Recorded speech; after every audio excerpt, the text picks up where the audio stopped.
پہ توبہ چاہیے. اور پھر توبہ کے لیے رب العالمین نے کیسے اہتمام کیا, کیا فرماتے ہیں سورہ مبارکہ توبہ میں ہی, پورا ایک سورت توبہ کے نام سے. آئیں باز کا توبہ کریں. الم یعلموا ان اللہ یقبل التوبۃ عن عبادہ ویأخذ الصدقات. آیا یہ لوگ نہیں جانتے ہیں کہ خدا ان سے توبہ قبول کرتا ہے؟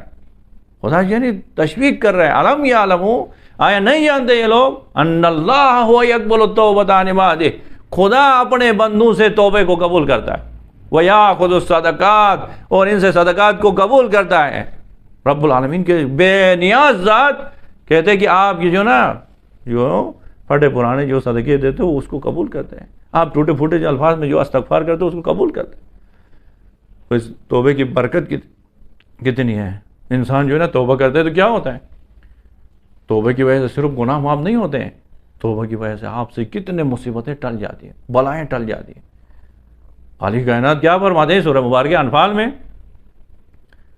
خداوند عالم فرماتے ہیں کہ وَمَا كَانَ اللَّهُ لِيُعَذِّبَهُمْ وَأَنْتَ فِيهِمْ وَمَا كَانَ اللَّهُ مُعَذِّبَهُمْ وَهُمْ يَسْتَغْفِرُونَ.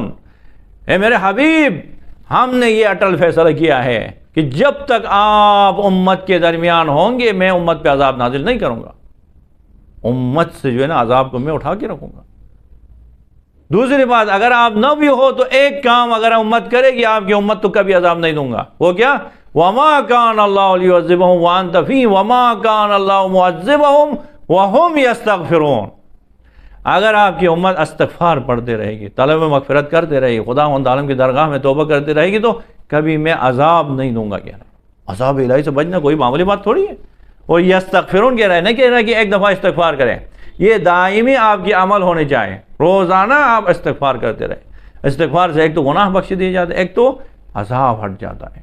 اور خصوصاً اس زمانے میں کتنے ہمارے لیے مسائل ہیں, کتنے ہمارے لیے رکاوٹیں, ان رکاوٹوں کو ہٹانے کا بہترین ذریعہ استغفار. اسی لیے پیغمبر پاک ایک دفعہ اصحاب کے ساتھ بیٹھے تھے.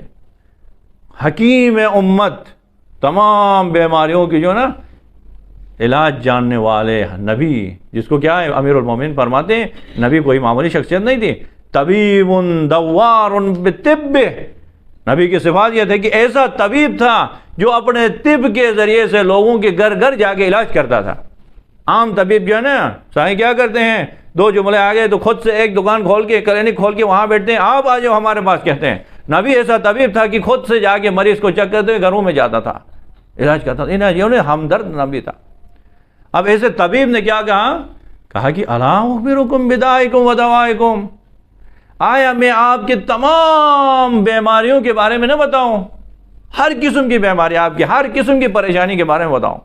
امت کی تمام پریشانیوں کا نبی پاک طبیب امت ایک ہی جملے میں بتا رہے ہیں.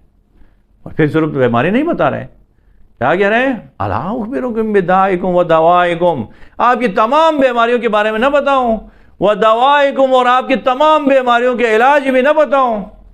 اصحاب نے کہا اس سے بڑی اور کیا خوش قسمتی ہوگی, نبی پاک کی مبارک زبان سے تمام بیماریوں کے بارے میں بھی سنیں اور اس کے علاج بھی سنیں.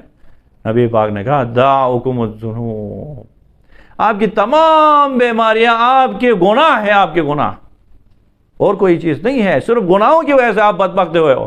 ایک کہاں پہ ایک کہاں پہ, کوئی کیا ہے صبح جاگتا ہے تو یہ پریشانی ہے, رات کو سوتے وقت یہ پریشانی, یہ سارے آپ کے گناہ ہیں. اسی لیے خداوند عالم بھی سورہ شعراء میں کیا فرماتے ہیں؟ وَمَا أَصَابَكُم مِّن مُّصِيبَةٍ فَبِمَا كَسَبَتْ أَيْدِيكُمْ وَيَعْفُو عَن كَثِيرٍ. جو بھی مصیبت آپ کے اوپر آ رہی ہے, جو بھی پریشانی آ رہی ہے, بیماری آ رہی ہے, کوئی رکاوٹ, کوئی چوٹ, فَبِمَا كَسَبَتْ